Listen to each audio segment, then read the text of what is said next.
All right. Welcome to another episode of For Footballers Only. I'm Mike Idiokitis, I'm James Pinay. and I'm today we Patrick have a Curran. special guest. Thank you. Patrick Curran. Yes. Patrick, welcome to the show. Welcome. Thank you for having me. Yes. All right, Patrick, let's just get right into it. Where does your football story begin? Oof, that's a loaded question there, Mike. So for me, football started, is something I'd have to say way back in first or second grade. Here in the DMV, I was one of the very fortunate people to grow up with non-US coaches at that age. So my first coach was Spanish, who played in Spain. My second coach was Argentinian, and my third coach was Belgian. And I stayed with my Belgian coach from basically all the way through high school, through club and high school. Played in a conference called, played in a couple of different conferences, but I grew up mostly playing in the Embassy League. Do you remember have you been around the Embassy League at all, Mike? Yeah, in DC, yeah. So back in the 80s when I played, 70s, 80s, it'd be the 70s and 80s. Sorry, I hate having to figure out how old I am and then reverse that. So back in the 70s and 80s, the Embassy League was great, right? Because in those days, you didn't have the internet where people could look things up, right? So the embassies in those days, they would take their old World Cup players and staff their embassies with them because, the Italians didn't want to lose to the French. And especially in a huge environment like DC, where the world's communities are coming together, and they sit and would play. The league played at a club called Brenton Woods way out in Potomac, and they sit and they would drink together and play together and all of that. And nobody wants to have it held over them that hey, you guys lost to the Germans, right? So they would stack their teams, and as a 13, 14, 15, 16-year-old playing against these former World Cup players who couldn't manage to run or sprint, 30 yards down the field. Back in those days, right? They still smoked at halftime and smoked before the game, and they might have a couple of beers on the side. At that age, I could run up and down the field all day long, right? That was my only advantage, and I could learn from them pretty easily. So that was my start, and then moved off into St. Louis to play in college, and then played in the Anheuser-Busch League as well.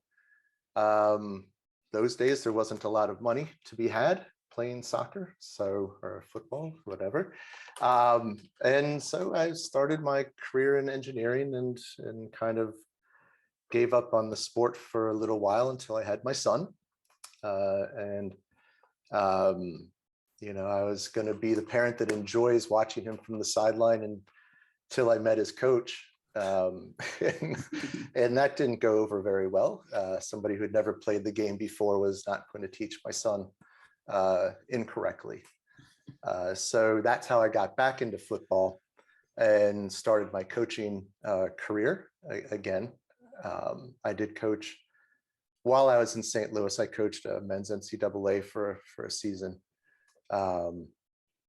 which did help pay the bills. I was very happy to have that coaching job.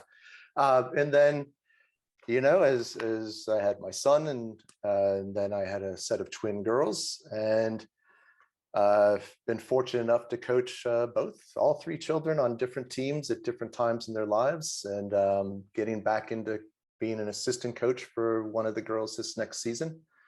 So it's been a great career, a great time. It's been a great sport. For me, it's been it's been one of those things where I didn't realize what an impact it had on my life until I stepped away to stop coaching and actually watched my children. At which point I missed it tremendously, and I'm happy to be getting back into it. Nice. Yeah, I mean, there's a lot we'll come back to your what you said about you getting back into coaching because you had another coach. Yeah, because of another coach, right? But Yeah. first, let's go back to your playing career. So when you you said essentially you played with foreign-born coaches your entire career, especially as a youth. So when you first started playing with a foreign-born coach, what did you know then that there were some advantages that you were gaining from having that element at play, or to you it was just another coach? To me, it was just coaching, right? I didn't, you don't know what you don't have. Yeah. Right. So you don't know you have a bad coach until you've gone from a good coach to a bad coach. Right. If all you've ever had is a bad coach and you're like, man, this guy is great, until you get to your good coach and you realize, man, I could have been so much more if I had had this guy to start. Right. So at that age, I didn't really know. I really didn't know how good I had it until I left for college. And I started playing for American coaches, playing American football. Yeah. I mean, it really was, back in those days, it was pretty bad. So I want to go back to, a similar question Mike just asked, but my difference is because you said you had an Argentinian coach, a coach from Belgium, and a Spanish coach. Do you know that the style was different between those coaches, or can you tell us how the style was when it was coaching you? So the first two coaches, and I'll admit that I didn't really take the time to study the game more at that age. The only reason I knew what I had was good was because we just kept winning. We were traveling and winning and traveling and going and doing and doing. My stepfather, he was a hockey player out of Minnesota. So he didn't really have any reference to, oh no, you've got a good coach. You need to learn from him. My mother was a working mom, so she didn't know anything about football. It was, she worked, my stepfather drove me everywhere. And that was about it. But, from the three consistencies that I have, it was the style of play. It was not the American, short, long over the top. It was, okay, we're going to own the ball. We're going to possess it. We're going to keep it for as long as possible, which was great. Once I moved into high school side of things, my Belgian coach would actually explain why, right? We're going to maintain possession, and we're going to maintain a possession moving forward. We're not just going to kick it out of bounds, because that's going to turn possession back over to them. They can throw it in and you've done nothing, right? So we're going to keep possession as much as possible. If you've got to clear it, this is where you're going to clear it. You're going to clear it out to the other flag. You're not going to clear it out of bounds, right? And we're going to give the opportunity for the defense to come back up, to catch up with the forwards, chasing the ball, take the pressure off of them. So that was really the big difference. I'd come of age where people would start explaining to me the whys. Yeah. Okay. So there's another things we have to get into, but you keep bringing this up about the bad coaches and good coaches, right? So right. let's just what are some clear signals of a bad coach, and then how would you describe good coaches? Okay, well, having gone through, now I've got 3 children, and they've gone through with different teams and different coaches, and I've played along with different teams, different coaches, and helped out here and there, right? So I'm going to caveat it with the level of expectation. Okay. Right. So if we're talking about somebody who's coming into a rec program at U5, to me, a bad coach at that age is going to be, or managing that age is going to be someone who is yelling constantly, somebody who doesn't have patience to explain to the children what's going on, and doesn't have a set philosophy. And if he does have a set philosophy, doesn't stick to it. Right. So, when you have your coaches meeting, they go, here's my page of philosophy of what I'm going to teach the kids this year. And at U5, the guy's trying to teach them everything but dribbling and skills, right? And we're not getting into tactics, we're not getting into formations and why we do things. It's, here's a ball, go love playing with this ball. I mean, that's really all you need from a good coach at that age is, here's a ball, go play, go have fun. Let's, we'll work on some dribbling, we'll work on moves and why we do moves. And then we're going to see if we can break some ankles and laugh at the person that you just did that to. And we're going to make this fun. Mm-hmm. Right. To me, a bad coach at that age does not make it fun for the kids. Right. For me, and this actually goes regardless of age group, is if I can leave practice as a coach and it was miserable, then it was a bad practice. If I feel great when I've left practice, it was a good practice, but it still needs to be age appropriate. And a lot of coaches out there don't know how to make things age appropriate, So that's, but I guess it's really hard to tell if that's going to be age appropriate, until you meet the coach and get into the practices. But, the warning bells are going to be things like, I've never played, I've never coached, which doesn't mean that they're going to be a bad coach. It just means that, that alarm bell might be going off, is to keep an eye on things. Mm-hmm. You don't want the children to be unhappy, and you don't want them to get frustrated because the coach is trying to teach them advanced things that they're not ready for. Mm-hmm. Yeah. Yeah, there's a lot there as well, but sorry, I've got a lot of angry, bottled up coach stuff. I don't want you to get this is what it's about. Yeah, I don't want you to get in any trouble with any programs or coaches. No, I'm not going to say any names of any. Yeah, no names. No names. Okay.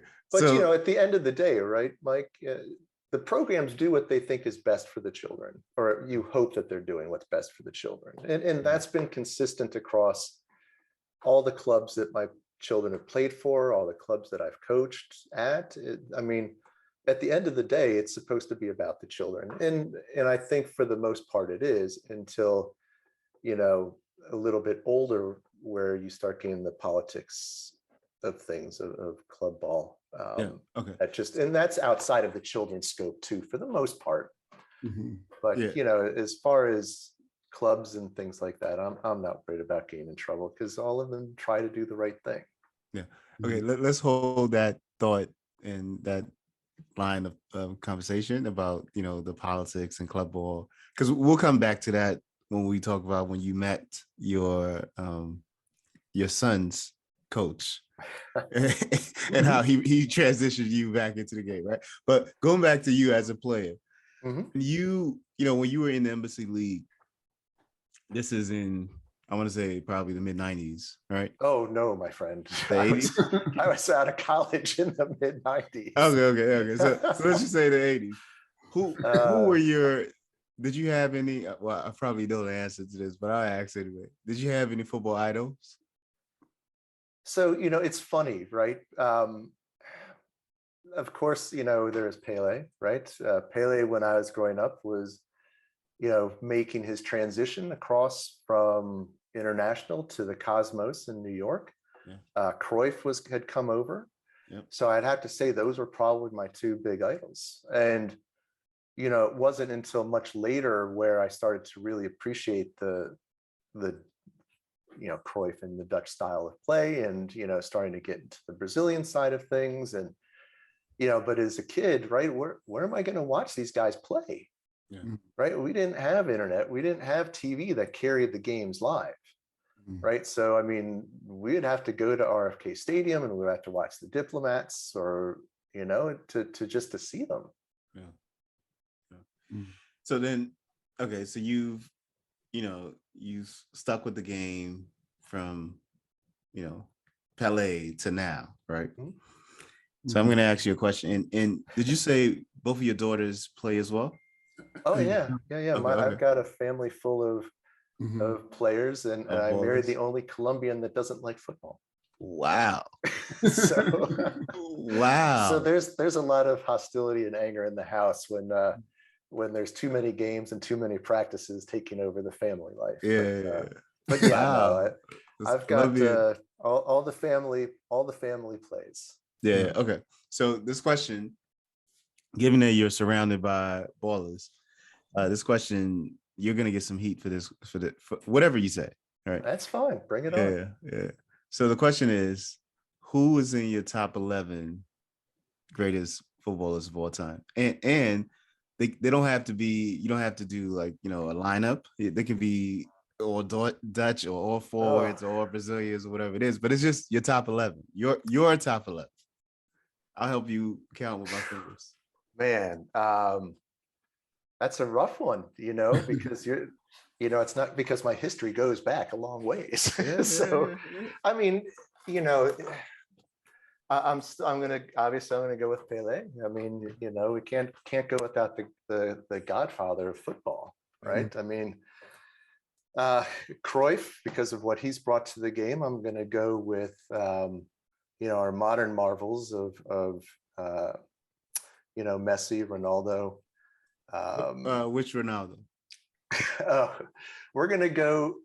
I would like to go back to the Real Madrid Ronaldo. Before he transferred out to Juventus, before he went to Juventus. No. Cristiano. CR7. CR7. Okay. Because it's my son's favorite player, and Messi is my daughter's favorite player. So Gotcha. The other daughter is a Chelsea fan, so we have some pretty heated debates in the house. So, so those were we had 4. I'll stick more with the modern day. I love De Bruyne, Neymar, James. We'll go with I just totally lost his name. Plays with Messi and Neymar over at PSG. Mbappe. Thank you. We got Holland. I'm a big fan of. I think he's got a lot of potential. I was a big fan of Griezmann. One more. And then we'll go with Courtois. And I know that will probably be the one that gets me in the most trouble, is Courtois. But I mean, he did have a nice Champions League final. He did pull that one out. I'll give him credit for that one. Got to stick a goalie in there somewhere. Yeah. Okay, that is an interesting list, to say. I saw how you pulled in one Colombian legend, James. But I wasn't going to pull in Cuadrado. that's a baller, though. He is a baller. He's a real baller. But here's my question. There's someone you haven't said that I find it strange that you haven't said, though. Especially in that era. Yeah. The era you grew up. Yeah. Yes. I think I know who you talk about, man. Yes.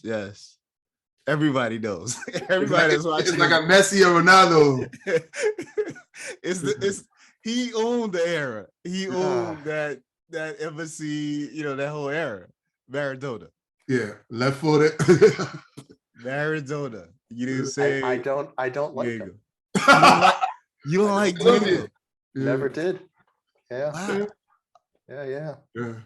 Tell us. Well, tell us. So, I just thought I don't want to take away from his greatness. He without a doubt is an excellent player. But what ruined Maradona for me was the lifestyle. right, was what he did off the pitch, not on the pitch. Was he a great baller? Absolutely. Could he have been better? Absolutely. Do you think he ruined his life with what he did off the pitch and it affected him on the pitch?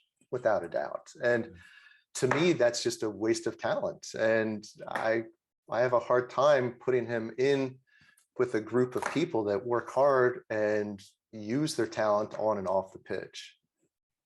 Right? They're always striving to be better. That's fair. That's fair. What about the R9? That's I mean, or Ronaldinho or Zidane. Oh shoot, Zidane. Yeah. Well, I do like Zidane, but you know, Ronaldinho as well, right? I mean, he shot himself in the foot how many times? And you know, I love watching him play futsal. Yeah. But you know, that's another guy that just took his career and decided to flush it down his nose. Yeah. But what about Zidane? Yeah, I don't know enough about his off the pitch legacy to make. I do like what he's done over at Real Madrid, or did over at Real Madrid. I think he did a great job of coaching. But you know, I don't know. I do like him. I thought he's an excellent player, but I don't, you know, he's not in the top 11 list because the other ones just came to mind first. Yeah. So I wanted to go back because you said you watched The Godfather, like football, Pele, right? So comparing when you want to go, I'm guessing you saw Pele play, right? I did. You did, right? So watching Pele play and watching players like Messi and Mbappe and Ronaldo, was there something similar at that time to now? Oh man, the on the fly creativity. Right. I mean, just the soccer knowledge that these guys have to get a ball and just do the right thing without making an effort. Right. They just can make it look effortless. Right. I mean, just their ability to get things done and just make it look like, oh, I've been doing this for a million years. You know, that's what blows me away with when you start talking about that quality of player. Yeah. So will you say like Pele? If Pele was in his era, would he still be a godfather in his era? Yes. Yeah, I would think so, because all he ever wanted to do was continue to get better, right? I mean, you know, his drive and focus as a child, all the way through everything he did to improve over time. And the people that have the advantage of what we have now, the technology, the nutritionists, the physios, all the people that keep them running and healthfully, you know, from the age of 16 to what are we at 40, right? What's Ronaldo, 38? Yeah. I mean, you can't do that without having a support team that you know, that Pele just wasn't able to access. So I think if he had access to those kind of things, he would have continued to be that godfather, just of a different generation. Okay. Okay, so let's go back to when you played and coached a little, and then became a parent, and then your son started playing, and then you had your son. I take it this wasn't his first coach, right? This was maybe as he started advancing in club ball. No, this would have been his very, let's call it his first recreational coach, right? So U5, U6, somewhere in that area. Yeah. I mean, we had done, you know, we had just moved out to the town that we live in now, from Washington, D.C., right? Because, you know, living in Washington, D.C. and having twins and having to grow your home is kind of cost prohibitive. So we had to move out into the suburbs. And so that would have put him at about 5. Yeah. So this would have been his first coach.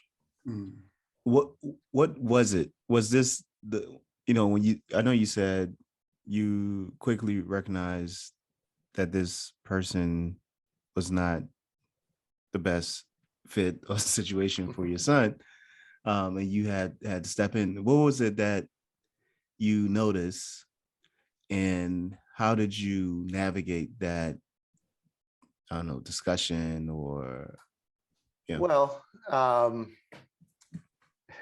you know, when we've been around the pitch long enough, right, we notice little things, right, that just seem out of place, right? So, I still remember it like yesterday, right? That's what the how large of an impact this guy had on me. Mhm. And I mean, he showed up in an all yellow Liverpool kit with his socks pulled up to his knees and his bright white running shoes. Nice. And, he just, and he said, I've never played soccer before. I played a little bit of intramural in college. I'm going to give this my best shot. And I guess out of my own arrogance, right? I mean, I never really gave the guy a chance, but with my own arrogance of and disdain of American football versus European, I just was, I was like, no, I'm sorry, my son is not going to be taught, by your whatever book you're going to get from the club and those kind of things, and he's not going to learn just to start kicking the ball really hard and chase after it. That's not how you play ball. So, I mean, politically, right, I did the right thing, and I just asked him if he'd like help, if he had an assistant coach yet. And at that point, he had said no, and things went swimmingly from there, right? So then it's just working with him to say, look, I know the book says to do this, but if we just change a couple things, it now becomes a productive practice where kids aren't standing around waiting in line, right? So just those little tweaks here and there just really, in my opinion, I still let him coach the team because he is the coach. But I kind of helped out, right? Yeah. Kind of nudged where he needed to be nudged. And did you continue to be involved even after I take it your son transitioned from rec to club ball, right? Correct. Yeah. He transitioned from rec to select to travel. Yeah. And no, my question was, did you continue to be involved as a coach on his teams? Yes. And this is an important lesson for those who have, dads who have sons, right? There comes a time where the son doesn't want to listen to dad. And you've got two options, right? You either become forceful and over demanding so that your son listens, which isn't fun for anyone, especially the other players on the team, to have to listen to you getting into arguments with your child, or you step aside and watch him get coached by somebody else. I ended up doing that for 3 years. I removed myself from the picture. He matured enough to where I could be an assistant coach for him again. Instead of being the head coach, could assistant coach. And we had a good relationship. We've always had a good relationship. And to me, that's probably the more important thing as being a coach. I'd rather have that lifelong relationship with my son than, forcefully, crush him somehow accidentally, trying to get him to, hey, take 2 touches and then get your head up and pass, as opposed to letting his other coach tell him, hey, get your head up, take 2 touches and pass, where he'll listen to the other guy, but he won't listen to me, right? So it just became a understanding of my son and his temperament, I guess, so that we can maintain a healthy environment, a healthy relationship. Yeah. And do you find that same dynamic with your daughters? Because you also coached their team. I did. I coached. So there's a different dynamic, right, with girls in general versus boys, if you've coached either or both, right? It gets a little stranger when you have twins, right? I know it's hard to see behind me, but I have my whole family's up in the pictures behind me. There is one daughter who is in 95% of the pictures behind me, because she went and counted all the pictures in the house and said, why are there more pictures of my twin? So I was like, oh man, I didn't do it on purpose. So then I had to go out, find pictures of her and slap them up here. So she would have an equal number of pictures, right? So so she's the competitive, she's the ultra competitive one. She's not competitive, she's the ultra fair one. Oh, okay. Everything has to be equal and fair. So when I started coaching the twins, and they worked great together, right? I had one attacker, one center mid. And the center mid would feed the striker would get the goals, and everybody would applaud the striker. So now the center midfielders who wants things to be fair is going, well, where's my kudos? You know, why aren't people accepting, you know, my through ball pass? Why aren't they accepting my assist? She wouldn't have scored if I didn't give her the ball. Right? So eventually my center midfielder said, Dad, I want to take some time off from football. I said, fine, that's fine. I get it. But you have to play a team sport. You know, that's really important as you get older. What do you want to do? She goes, well, how about hockey? I'm like, well, that's a great sport. You know, field hockey is a great, you know, activity. I think you'll enjoy it.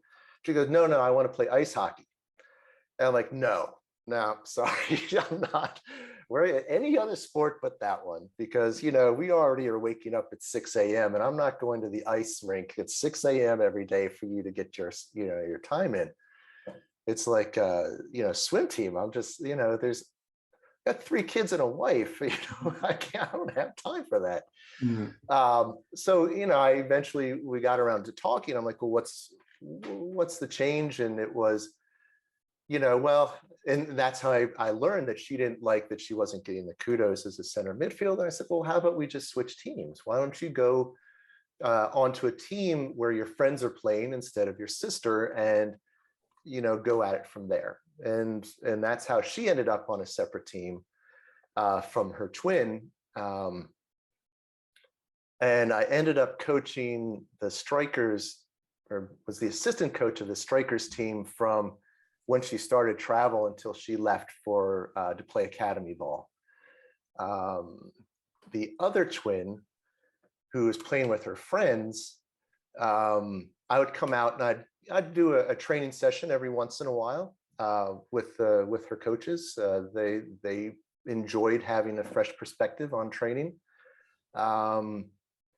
She joined another club and, you know, started doing travel and started getting into the, hey, I like this, but I want more. So she's moving back into a competitive, let's call it a competitive travel team. Not the academy or pre-academy level, but, you know, let's call it a good travel team. And I'm going to be helping coach that team as well. So I'm getting back into assistant coaching her travel team, and hopefully we'll be able to do that through the rest of her high school career. Nice. When she transitioned to the team without her sister, the midfielder, she was still in holding midfielder or attacking midfielder? Yes. And was there any in that role, I mean, on that team, was there any change in who gets the praise? Like, because she was still passing to someone, and, you know, and that person would score. Right. But was there any? Well, it was, you know, there were a lot of happy parents that did a lot of cheering for everybody from the sideline with her new team. She didn't, and the thing that I enjoyed about her new coach, one, it was a female, right? So I'm a big fan of females coaching females. I'm a big fan of males coaching females. But I think somewhere in there, female players need to have a female coach so they can have perspective. You know, we talked about good coaches, bad coaches. Unless they've been coaching women for a long time, I don't think rookie male coaches really grasp how to coach girls. compared to how they coach boys. I know it took me, and you know, I raised 2 girls, right? And it still took me a while to get, you know, the difference of how I need to address them versus how I could address teenage boys, right?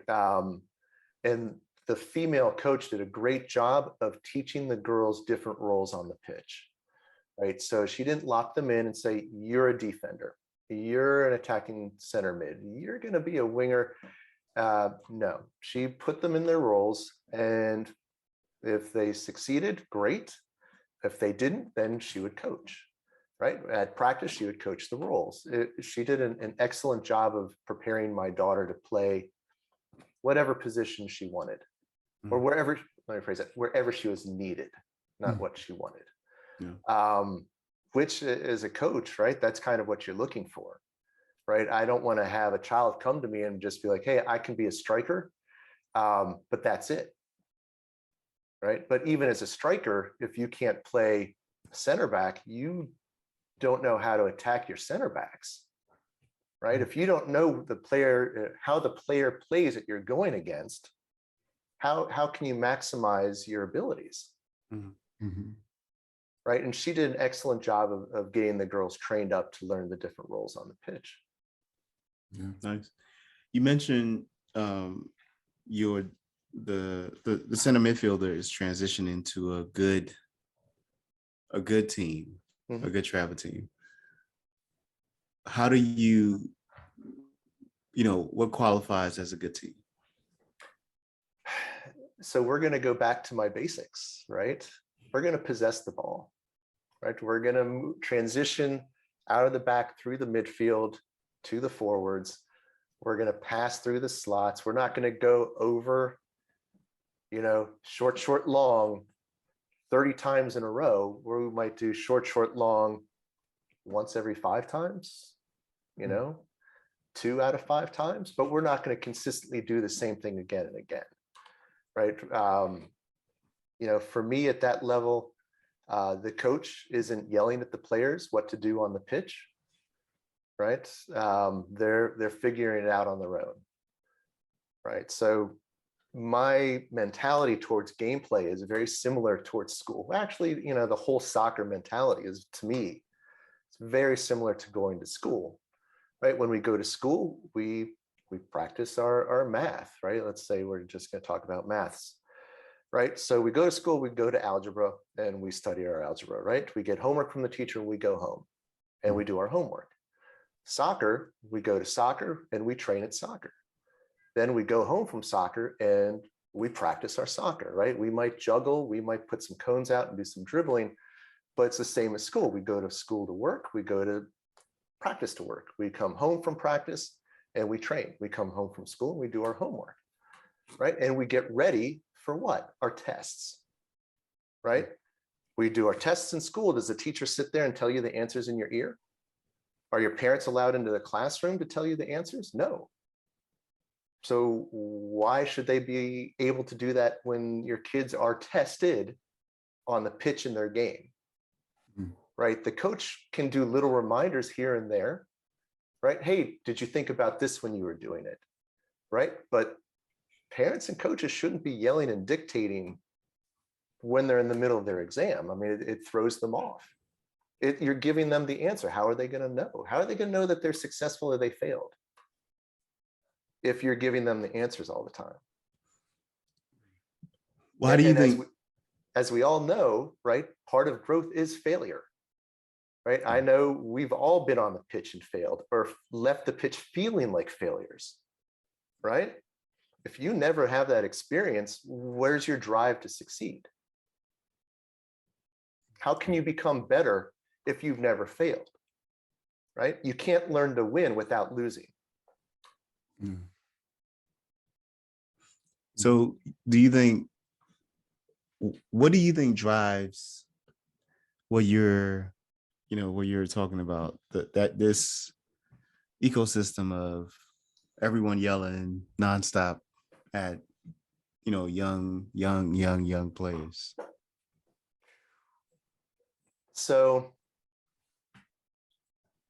that's an excellent question. right? And I'm sure there's some psychiatrist or psychologist out here going, oh, I know the answer to this one. But I think it's multiple things, right? Nobody likes to see their child fail. You've got the parents that, wish that they were succeeding on the pitch and were their child and, able to do what their child can do now, but aren't able to. So they want to voice, or they want to feel. I think the big one is they just want to feel part of that child's success. But there's a way to be part of that child's success without bringing them down, right? And to me, constantly yelling answers at your child is it brings them down, from a confidence level, right? I don't mean it. Well, I'll come back to that story in a second, but I don't think, as as parents, we're constantly talking to our kids, right? And they've got a parent filter, right? So if there's 50 people yelling at the field, they can still hear their parent. They know the voice, they filter it in, they can hear it, right? So, and that's a problem, because they do hear the comments, and it's either going to help build them up or it's going to tear them down. And to me, it should just be cheering. Hey, good job, good job, good job, right? Not even a nice try, right? Because then that's, kind of a sign of, hey, that's, I failed at that. My mom's saying, nice try, it wasn't good enough, right? Just cheer. And if you can't say anything nice, cheer the girl or boy next to him, next to your player, cheer them on, right? I had a Tiger mom that, brilliant woman. Without a doubt, one of the most brilliant people I know.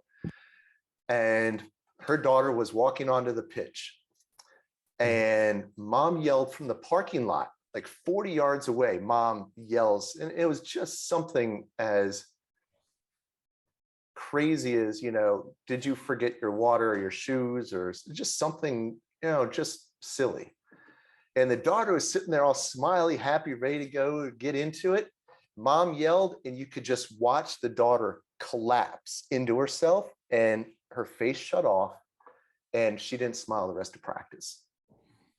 Right. So the parents need to be aware of how their interactions are dealing with their children. I asked my daughters and my son, do you want me to cheer for you?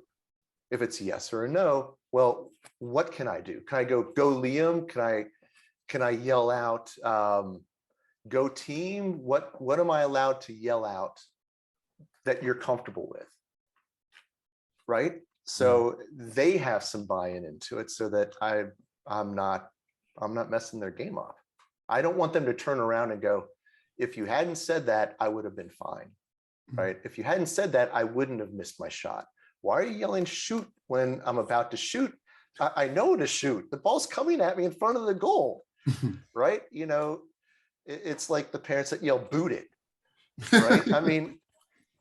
It's soccer. They're going to kick the ball. Yeah. I heard that a lot. Yeah. So, how much good does that actually do at the end of the day? None. Yeah. So you're saying that you think this is driven by parents wanting to be involved in their child's activity, but their constant intervention, like their vocal intervention, is actually detrimental. I think so. Yeah. I think so. And I do know that some parents who are overly vocal do take away from the team mentality. There are players that come off and, man, that guy, he just won't shut up. It's so hard to focus with him yelling all the time. Yeah. Right. So what do you suggest for some parents watching that do have those characteristics now? And there could even be in the early stages, right? The kid may be 5, 6, or even, even younger. And they find themselves, so into it. So what is your suggestion for someone in that condition? So you've got two things, right? You've got self-introspection and fixing the issue, right? Or stop watching your child. Go sit in the parking lot, watch your child from the car in the parking lot where he can't hear you, right? Put go into the car, put a mask on, put 3 or 4 masks on so people can't hear you yell, right? In the car. In the car. Right? Because at the end of the day, if that's what's distracting your child wants you there and to know that you're supporting that. Right? And you being there is all they need for that support. Right? It's not the yelling, it's not the telling them what to do. It's just cheering them on and supporting them and letting them know that you're there for them. Right? And for me, as the children got older, I love driving my kids to practice, because it's the only time I get one-on-one time where they're locked in a car, and there's no mobile phones in my car. They have to put it to the side, right? And whether I'm doing a 6-minute drive to one practice or a 20-minute drive to the other, a 30-minute drive to the other, that is 30 minutes, 20 minutes, and 6 minutes I get just to focus on my one kid and try not to kill us driving to practice, right? So to me, it's using that time to your best advantage. Your kid's only going to be 5 once. Yeah. Right. And, for me, my son's leaving to go off to college this year. My 2 daughters are going to be sophomores in high school next year. They're rising sophomores. That time's ticking. Yeah. I want to use that time as much as I can. Given that you weren't vocal during their either practice or games while you're watching it, what are the car rides back like? Is there any optimum moments for feedback? Do you provide any feedback? It depends on the kid. Okay. It really does. But it comes with asking again. And eventually over time, you learn the kids' moods, right? So I have one, my son, we can talk fine. Hey, how do you think you did today? How did you do? And usually my first questions are, how do you think you did? What do you think you did really well at today? What do you think you did not do well at today? And I will leave it at that. Right? If he says something wrong, like, oh man, I did great. I dribbled through 8 people and then I took a shot and I did this, the other thing, I might say something like, yes, you tried to dribble through 8 people 17 times today and you succeeded once. While you had the rest of your team sitting there waiting for you to finish your dribbling routine. Right? So it depends on the kid. I can't be that direct with one of my daughters. The other one, I can be that direct with her maybe once a month, right? Because she's hyper emotional about her game. I mean, she is hyper invested. So, I'll ask her, hey, how do you think you did? And if she just doesn't want to talk, she just won't even answer the question. But she'll come off the pitch, come straight at me, and I can tell usually in that moment, either I'm giving her a hug and letting her cry it out because she's frustrated that the team lost or she didn't play well or whatever it is.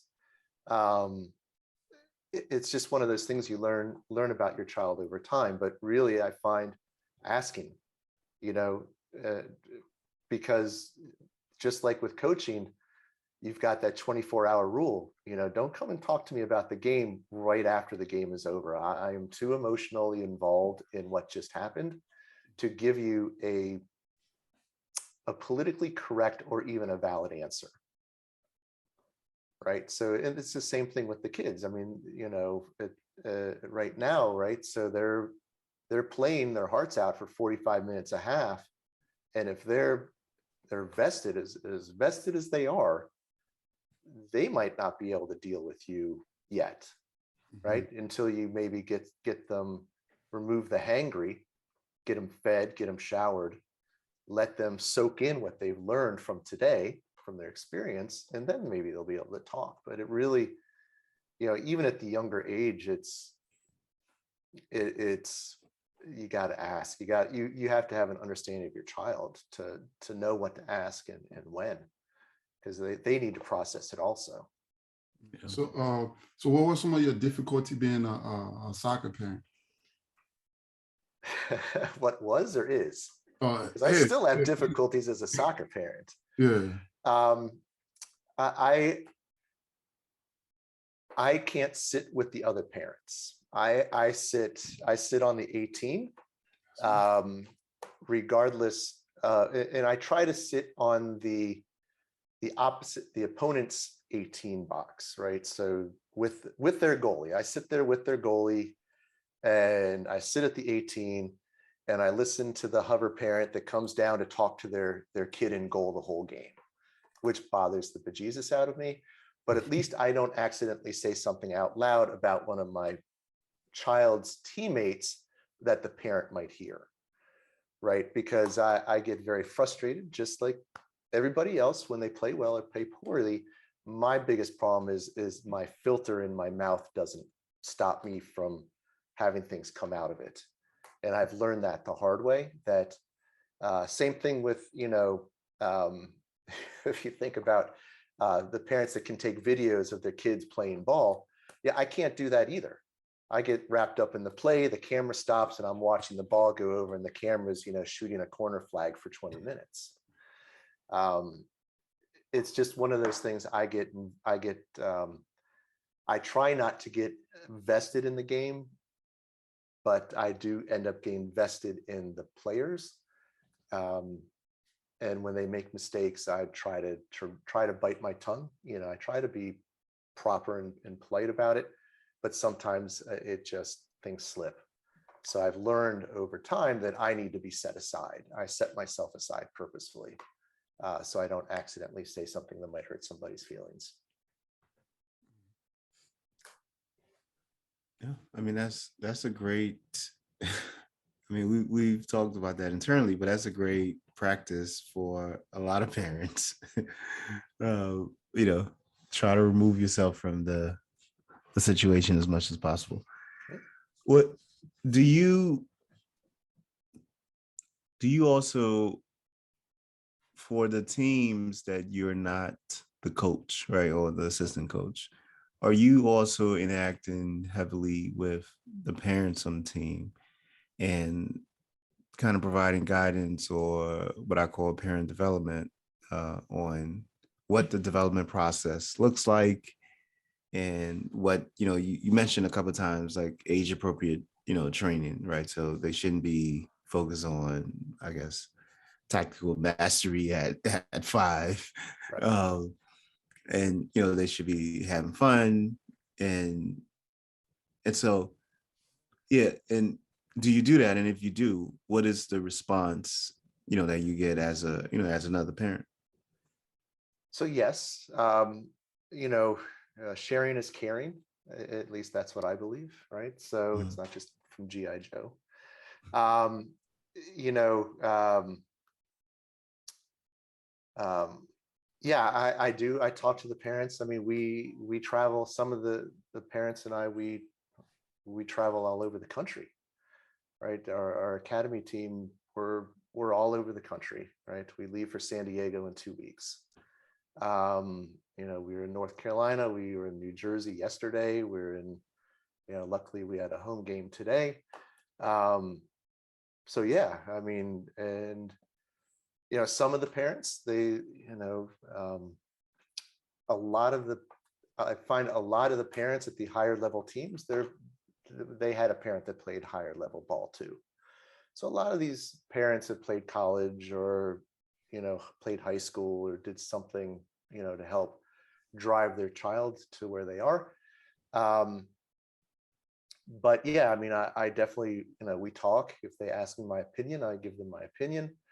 Right now we're talking more about, what do we have to do to start getting ready for college, right? And, with the girls being in high school, their next level is college ball, right? So if they want to play college ball, this is what we need to start doing now.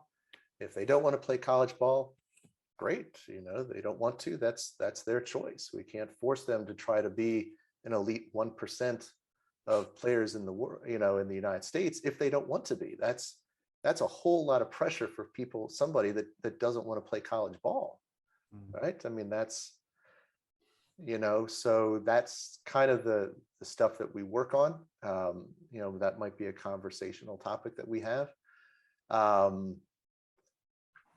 But, at this age, the girls are playing, at this level, they're playing good ball, right? They should be playing good ball. Possession, we're going to try to possess, 50% of the time. Do we need to clear it up and over? Yeah, every once in a blue moon, but, let's try to pass to feet. Let's try to hit our passing lanes, right? And, they know what all the rules do, and they understand the different tactics of different formations, and, they understand how to change formations on the fly based off of what the counterattack is, right? So there are things, that some of the parents don't understand why we've changed formations in the middle of the game, or why before halftime did the girls change from a 3-4-3 to a 3-5-2, or why did we go to a 4-4-3 in the middle of the game, right? So it might be things like that we might need to talk about, but for the most part, a lot of these parents have a good understanding. If they don't, then they just ask. Yeah, you mentioned college ball, and so your son is transitioning to college, and then you have 2 daughters.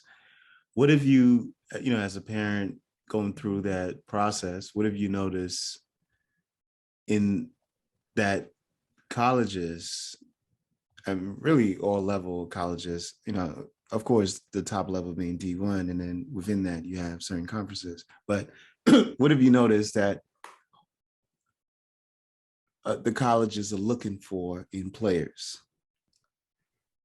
So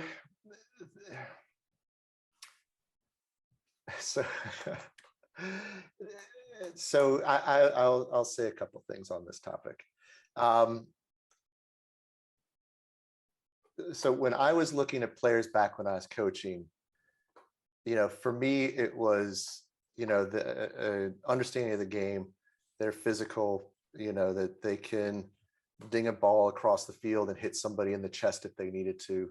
The passing on the ground gets from point A to point B reliably and with the correct amount of pace. The basics, right? Or at least that's what I considered the basics back then.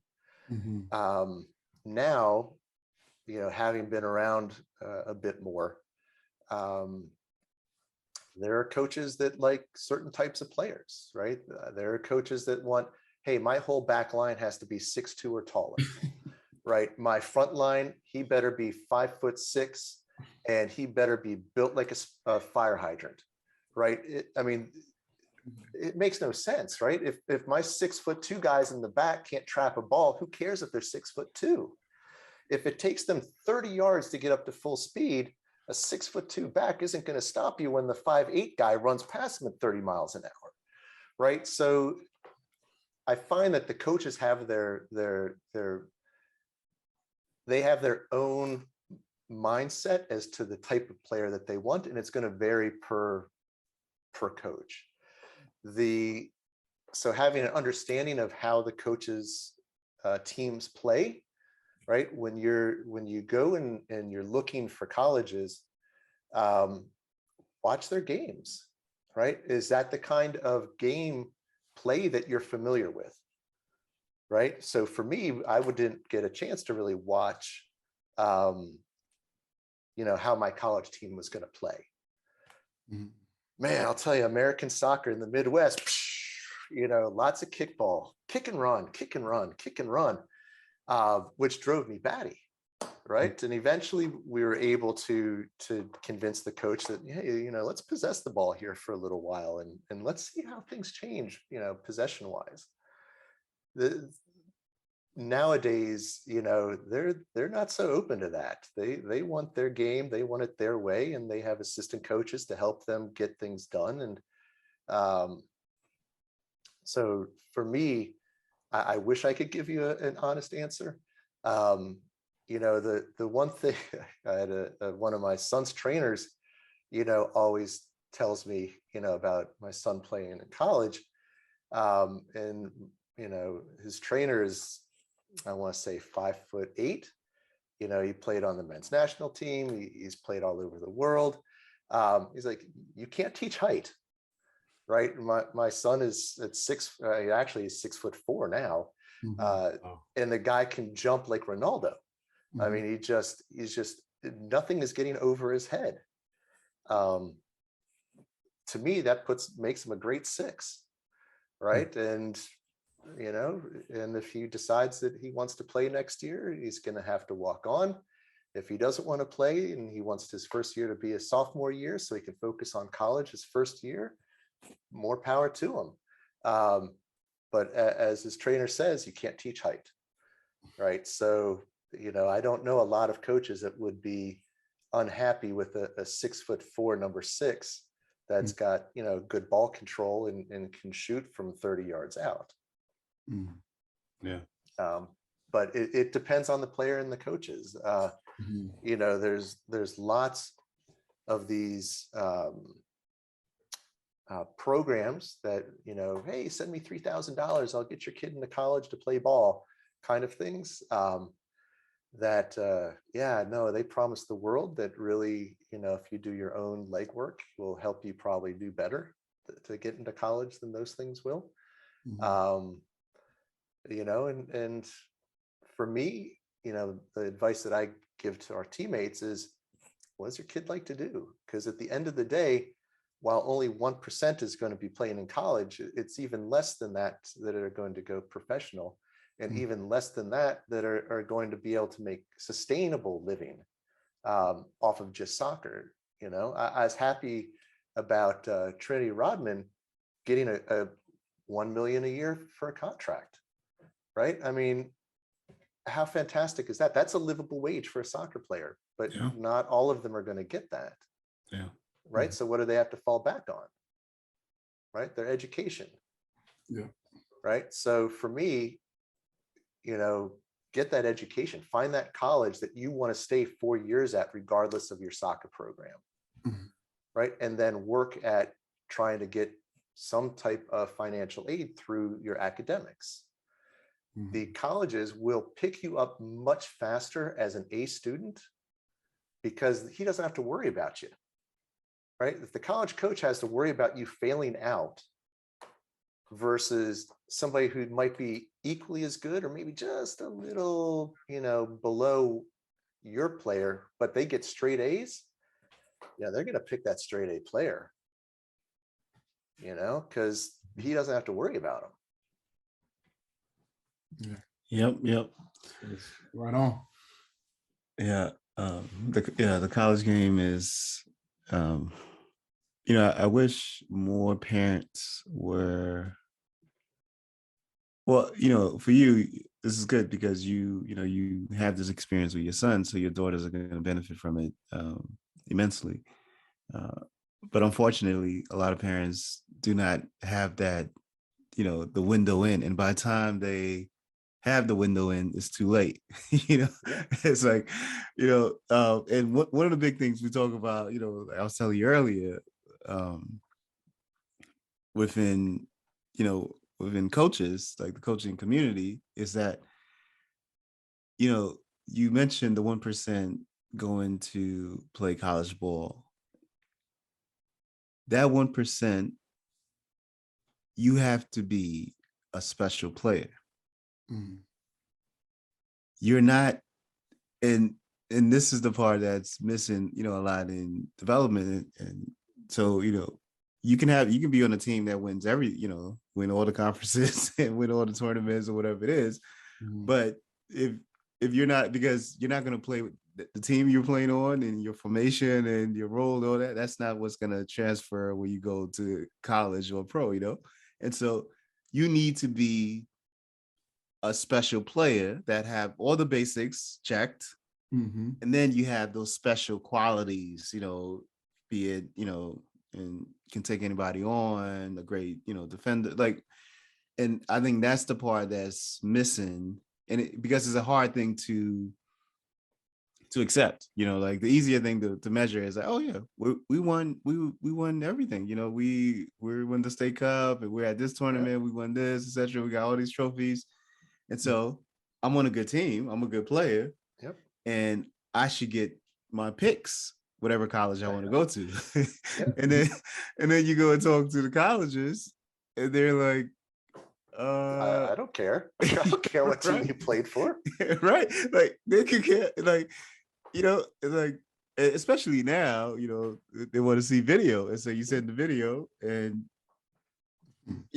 it's clear as day that you can play in your team, as a unit, you guys won a lot, but do you have the qualities as an individual at the next level? And I think that's where there's a huge disconnect. Well, I think that kind of goes back to what we talked about earlier, right? You can't learn to win if you don't know how to lose.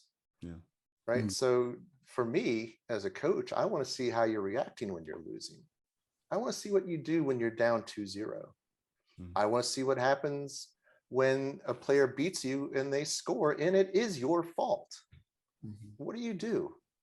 Do you go and trip them the next time? Do you get a red card? Do you maintain composure? Do you get them right back? Do you get a goal within the next 5 minutes the way you're supposed to? Right? To me, that speaks much louder volumes than, hey, I played on the #1 ECNL team in the country for the last 3 years. My team is ranked #2 in the country for the last 4 years. Well, ranked #2 in the country based off of what? Right? I mean, great. There's a website that says you're #2 in the country, but those rankings are all kinds of jacked up. Right? I mean, that's not real rankings. That's your opinion. So earlier you mentioned something about politics in youth soccer. Oh, yeah. What do you mean by that? So,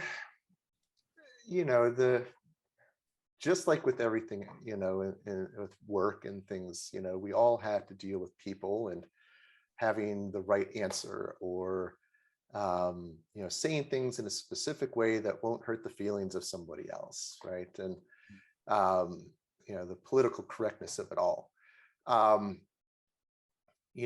you'll have players, or coaches out there that are looking after certain players and, they might not be the best of the best, but the coach really likes them. So they're just going to get more playing time. And if a parent might complain about it, the club is going to take the side of the coach, which I get, as well they should, because it really is up to the coach to decide the amount of playing time for his players. But that's what I mean, right? So kind of that looking out for myself or looking out for me and my buddies and the club, not really stepping in to support the child, right? The club not even looking into it to see if it needed to support the child. That's what I meant. And unfortunately, it happens, and even as a coach, right? I know I have my favorites. Yeah. Right. And, for me, I will purposefully bench my own kid so that I don't appear lopsided. Right. I don't want to have anyone ever come up to me and go, well, the only reason your daughter's playing is because she's your daughter. Well, no, my daughter didn't even start today. So please don't bring that up. I don't want to give people the opportunity to throw things back in my face. I'm very, self-conscious about political correctness and making sure everybody gets their time on and everybody gets, a bit of the coach's ear, and I can reach out to each player during the game and say, see how they're doing and all of that. I've seen it happen too many times with other coaches that they don't, right? They will grab their 2 or 3 or 4 favorite players and only mentor them. And to me, that's not okay. You have taken on a team of anywhere from 7 to 20 or 24 kids nowadays. They all are there to be guided by you and learn from you. So you need to distribute the love. That's what I mean. Let's try to keep the politics out of it and try to be there for the kids and share the love across the entire team, not just the 1 or 2, that are your standout players that think are going to win you that Maryland State Cup, right? Because you win as a team. You don't win because you've got 2 great players. I mean, it helps, but you've got the rest of your bench that's got to back them up. Well said. Well said. Yeah. I mean, I think you provided some nuggets for parents and coaches and programs. Players as well. Yeah, of course. Yeah, definitely players. So, everyone got a good sermon today. It's been a pleasure. Patrick, how can folks reach you do you have social media handles? Yeah, I'm on Twitter, PC from DC. Nice. They can hit me up on that. If they just DM me on there or follow me on Twitter, and we can go from there. Nice. Yeah, Well, I think I'm on Instagram too. I am. Let me phrase it. You don't even know if you're on Instagram. I'm on Instagram. You're on there. I am on Instagram. Okay. It's funny because I also manage my daughter's Instagram account, so I can put up pictures of her throughout the weekend, which is why I hesitated, because I had to think about, was that my account? That's her account. I do have an account on Instagram. I think it's public. PC from DC as well. Okay, PC from DC. and so you can find me on either one. PC from DC. All right, Patrick, it's been a pleasure. Well, thank you, Mike and James, for having me out here today. I really did enjoy speaking with the both of you, and hopefully we'll get to meet up again soon. Yeah, definitely. Thank you for your time. Thank you. Thanks a lot. Have a good one. Good night. Bye-bye.